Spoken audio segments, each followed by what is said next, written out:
muy grato estar acá y poder compartir con ustedes algunas ideas. Vamos a hablar un poco de la coca, la salud, la biodiversidad, la multiplicidad cultural y las políticas de salud pública.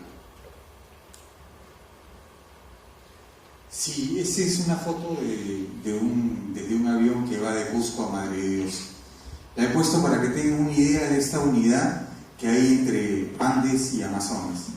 Ahí pueden ver los picos nevados y pueden ver la formación de los cerros de los ríos amazónicos en una sola imagen. Y todos los pisos ecológicos que implica esta geografía.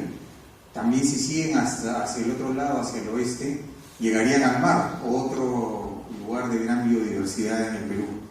Entonces, sobre este territorio se han desarrollado culturas que manejan y tienen un gran conocimiento de las propiedades medicinales de las plantas.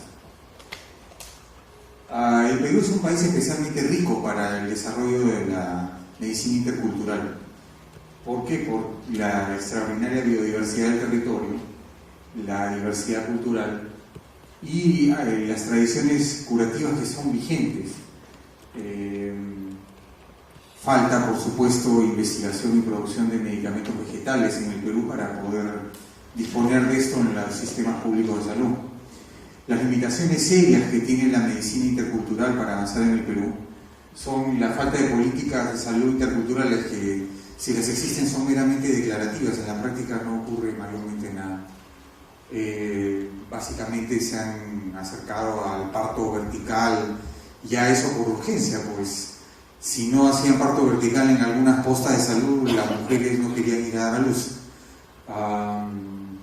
Los recursos naturales, hace un par de años fue el año del reconocimiento de la diversidad en el Perú, y sin embargo ese año no pasó nada ni con las plantas medicinales ni con los conocimientos tradicionales de salud en relación al sistema de salud pública peruano.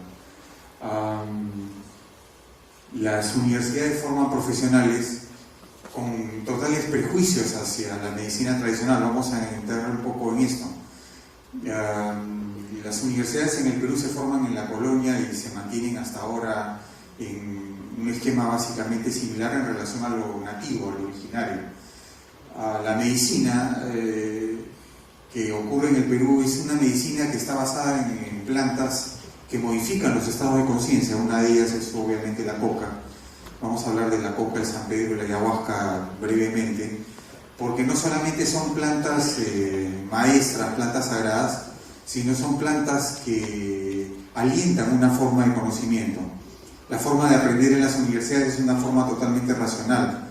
La intuición queda totalmente fuera dentro del entrenamiento del personal de salud. Mientras que en la medicina tradicional, la intuición es la forma privilegiada para aprender prácticas medicinales y pasa por una relación con los vegetales, que además forman parte de la espiritualidad indígena, que si bien atraviesa por un proceso de mestizaje, sigue siendo una veta de conocimiento, de aprendizaje y de desarrollo de la medicina. Vamos a avanzar eso. Si Raimondi, el sabio Antonio Raimondi, que vino y estudió el Perú, nos maravilló con los recursos naturales, Raimondi decía que el Perú era un mendigo sentado sobre un banco de oro, pero hoy podíamos ver que el Perú es un enfermo acostado sobre un maravilloso botiquín herbolario mendigando aspirinas y antidepresivos. Es un poco para que tengan la figura. Sigue siendo así de absurdo. Sí. Los filósofos modernos plantean esta dicotomía, si la realidad se inventa o se descubre. Cada vez que nosotros nos acercamos a un tema, acercamos nuestros valores culturales, nuestra forma de entendimiento, y por supuesto pues inventamos aquello que estamos viendo. Vamos a revisar brevemente en la coca cómo esto puede llevar a dos extremos de percepción de una misma planta. Estos cuadros de Paula Marino nos muestran un poco cómo se inventa la realidad desde la ayahuasca, ¿no? A través de la ayahuasca se dialoga con los vegetales, se aprende la medicina en una relación de reciprocidad con los otros seres vivos. Estos seres vivos nos van a dar sus cualidades terapéuticas, pero además nos van a dar una forma de percibir, una forma de entender, una forma de relacionarse con la realidad. Y además esta forma de conocimiento nativo atraviesa por un proceso de mestizaje que no se ha detenido y que implica no solamente a los peruanos que no pertenecemos a las culturas originarias, sino gente de todo el mundo que viene y va recreando la medicina tradicional, va recreando las prácticas terapéuticas en un mestizaje que ya es cosmopolita. ¿Sí? Acá he puesto para un rápido contraste cómo una misma planta puede llevar a dos niveles de lenguaje, ¿no?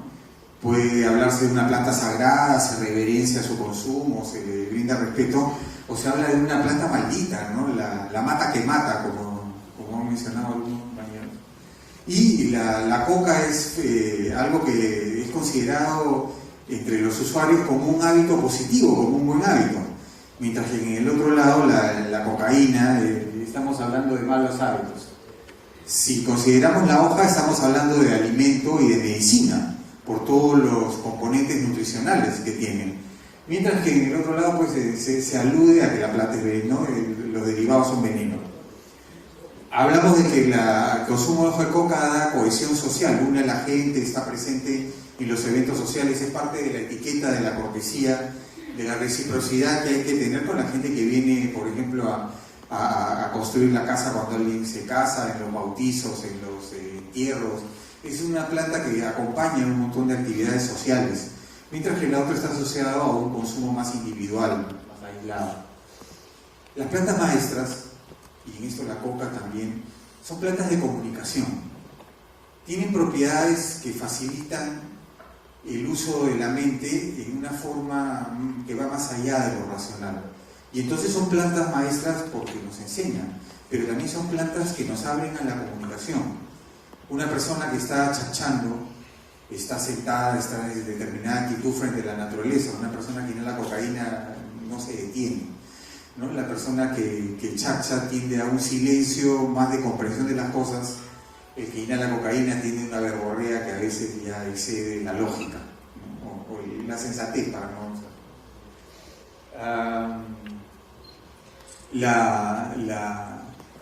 La hoja de coca es algo que debería estar incentivado para la promoción de la salud pública, mientras que la cocaína en el otro lado se busca en todo momento controlarla, ¿no? Tanto a ella como a sus insumos, negando por supuesto todos los aspectos positivos que este recurso natural. Hay un serio problema en el Perú respecto a recursos naturales y recursos naturales, conocimientos tradicionales y políticas de salud pública.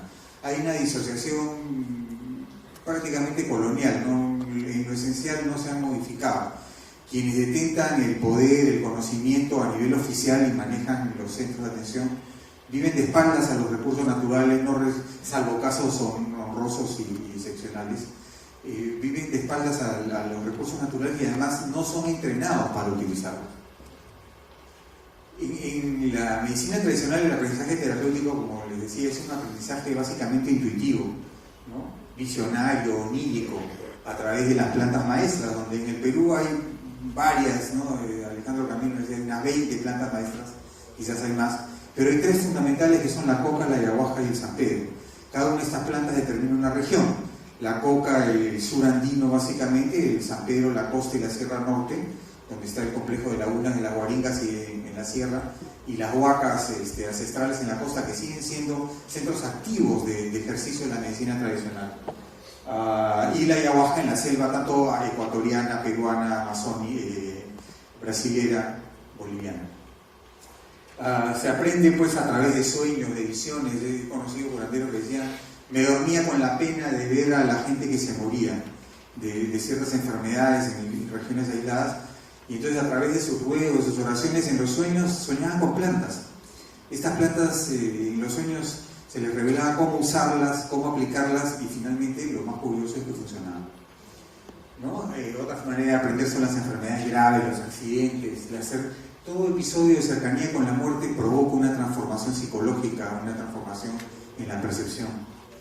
la falta de sueño, el alterar el sueño. A veces la hoja de coca también acompaña procesos iniciáticos de algunos entrenamientos que suponen no dormir durante determinados periodos y de esa manera ir provocando cambios en la percepción, en la mente, ¿no? También las temperaturas extremas, los bailes prolongados, los ayunos, el dolor intenso. Y también se aprende de la observación empírica de flora y fauna. Ver qué cosa come un animal cuando está enfermo es una clave para estudiar plantas medicinales, ¿no? Entonces, para el diagnóstico en la medicina tradicional, por supuesto, está la comunicación con lo sobrenatural, los vegetales poderosos, los sueños premonitorios, ¿no? Y también el pulso. Al igual que en la medicina china, en el Perú existe la percepción del pulso para determinar el estado de salud de los órganos. Pero por supuesto, junto con esto y otras cosas, mientras en China tiene un hospital de medicina moderna al lado de un hospital de acupuntura y de herbolaria, en el Perú todavía no tenemos una casa de la medicina tradicional, un lugar de las plantas, ni universidades dedicadas a ellos. Los tratamientos, y acá quiero hacer remarcar la desintoxicación. Cuando yo empecé a estudiar medicina tradicional, lo primero que me llamó la atención era que todo pasaba por una desintoxicación. No se trataba de tomar plantas, se trataba primero de limpiar el cuerpo. Y muchas veces limpiar el cuerpo ya era la terapia completa, ya no se pasaba a otra cosa. La coca, he estado viendo publicaciones de los hermanos bolivianos, hablaban de que inclusive tiene propiedades oncológicas, pero dietando fundamentalmente el azúcar. En la Amazonía y en los Andes, cuando se trabaja con plantas, el azúcar, la sal, ciertos alimentos son restringidos para poder lograr el efecto terapéutico de las plantas. Esto debería poder ser una opción en salud pública cuando alguien quiere tratarse de enfermedades. Sin embargo, la salud pública está orientada al consumo farmacéutico y al uso de tecnología que nada tiene que ver con el enorme tesoro que es la biodiversidad y la multiplicidad cultural en el Perú. Entonces, las plantas medicinales se ingieren, se toman generalmente con dietas y se usan en baños. En mi práctica de psicólogo clínico, una de las cosas que me llamó la atención y que luego la he aplicado a consultorios es la propiedad de absorción que tiene la piel de las plantas para el sistema nervioso. Los baños son una manera de entrar y de calmar. El San Pedro, por ejemplo, el cactus, yo lo uso en mi consultorio, un extracto. Con eso le echan a los bebés, a las personas que no duermen, a las personas que tienen contracturas y descansan profundamente. También uso cápsulas de ayahuasca que han resultado ser un gran somnífero, y la harina de coca, que es un tremendo antidepresivo y es nutricional. Una de las cosas es que las plantas deben ser consideradas como suplementos alimenticios. Gran parte de las propiedades medicinales de la coca se basan en su composición alimenticia. Las nuevas perspectivas de la psiquiatría ortomolecular, que lo que habla es que los desórdenes emocionales se deben a carencias nutricionales. Una de las cosas que dicen es que cuando se atiende bien un problema emocional, se curan varios problemas a la vez. Se mejora la salud en varios términos. Entonces, esta idea de tener un antidepresivo, un ansiolítico, no pueden ser herramientas de urgencia o en casos extremos. Pero en términos de tratamiento, mucho mejor efecto suelen tener los tratamientos nutricionales. En ellos, por ejemplo, la hoja de coca tiene el magnesio, tiene el calcio, el complejo B. Hace unos días un funcionario del Ministerio de Salud decía: la depresión en el Perú alcanza una cifra alarmante. Por suerte, la ciencia ha avanzado un montón. Y yo dije, claro, este es un vendedor de antidepresivos, ¿no? Es un promocionador de las farmacéuticas. ¿Y qué de los recursos naturales? ¿Qué de la hoja de coca? La hoja de coca debería ser el gran recurso para la depresión, el gran recurso para la salud en los servicios públicos de salud. Que hablando con Fernando Pérez el otro día, le preguntaba: ¿y en Bolivia, que promocionan tanto los servicios interculturales de salud, recetan coca? Le pregunto entusiasmado, me dice: ¿qué van a recetar coca? Nadie va a los hospitales a que le receten coca para la salud. Pero no hay ninguna razón para no hacerlo. En la salud popular también es muy importante la reconciliación con la comunidad, el ambiente y los mundos espirituales. Uno se enferma porque le falta respeto al monte, porque le falta el respeto a los animales, los caza en exceso, tala en exceso. Hay enfermedades que tienen que ver con una mala relación con el medio ambiente que los ancestros han cuidado. También existe la manipulación del cuerpo a través de los sobadores, los hueseros, los acomodadores. Y parte también de las curaciones asociadas con las plantas son peregrinaciones a lugares poderosos. Acá las guaringas son uno de los favoritos, y le digo que ya yo había escuchado un montón de historias, pero el día que yo fui y me bañé me llamaban a mi casa por teléfono y me ofrecían un trabajo que yo siempre había querido y nunca se lo había dicho a nadie. Entonces, participar de la medicina tradicional tiene que ser una experiencia de primera mano. Los prejuicios se cambian con una aproximación directa a las vivencias. ¿Sí?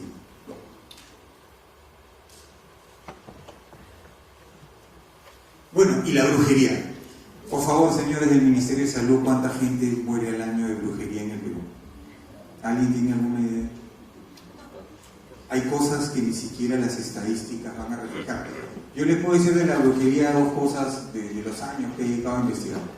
Hay dos formas, como se sabe, ¿no?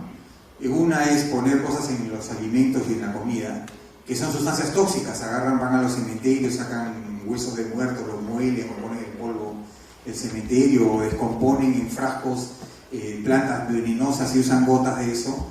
Ese es relativamente fácil de entender, aunque la gente que sufre dice que los análisis clínicos de los hospitales no detectan ese tipo de cosas, que la gente se va secando hasta que se muere, ¿no? Se va yendo. Y el otro nivel, que ya es un desafío, miren, yo estoy en la Universidad Católica, por universidad y por católica nunca aceptó nada que no viniera de Europa, de Estados Unidos. Entonces, cuando yo hice mi tesis sobre prejuicios de la medicina tradicional, me dijeron, ya, ok, ahora tienes que seguir en antropología. Ya no, tu tema ya no es psicología, porque teniendo nosotros el laboratorio espontáneo de psicología, pues la diversidad cultural nos puede indicar de qué es capaz la mente, y todos somos una sola especie, somos la especie humana.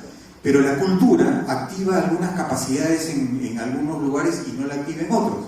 Entonces, la diversidad cultural sería el pretexto ideal para tener una psicología mucho más amplia, pero es antropología en el Perú, ¿no? La división entre psicología y antropología es totalmente ideológica, como se puede imaginar. Hace unos años, con Alejandro Camino, con Baldomero Cáceres, Alejandro convocó para hacer el Museo de Plantas Mágicos Sagradas del Perú, donde estaban pues las plantas maestras más importantes, ¿no?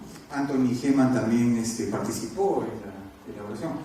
Baldomero tuvo a cargo la sala de coca, que era la más grande, era más del doble que las otras, ¿no? Y la sala de ayahuasca la hice yo, la cubrí yo, y Lupe Camino hizo la de San Pedro y Alejandro hizo la de tabaco. Yo sugerí el subtítulo de Ciencia Indígena de la Conciencia, porque el contraste con el museo generalmente es algo ya congelado, pero acá es una ciencia activa, es una ciencia en evolución, es una ciencia que tiene un pasado, tiene un presente y seguramente tendrá un futuro. El día que los prejuicios raciales bajen y permitan que el mundo académico, que la salud pública sea un tema también de medicina tradicional, esto va a tender a explotar como una forma de conocimiento. Entonces, ahí está la cifra exacta de los del MINSA, ¿no? 1.700.000 peruanos sufren de depresión.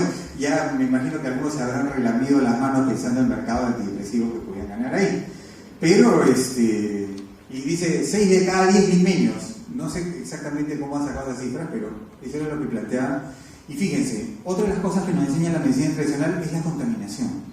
Nosotros nos enfermamos, nuestro ánimo decae. ¿Por qué? Porque el aire se va contaminando, porque comemos alimentos industriales, el agua también tiene toxinas. Entonces, muchas veces algunos alimentos desintoxican. La coca es un alimento desintoxicante.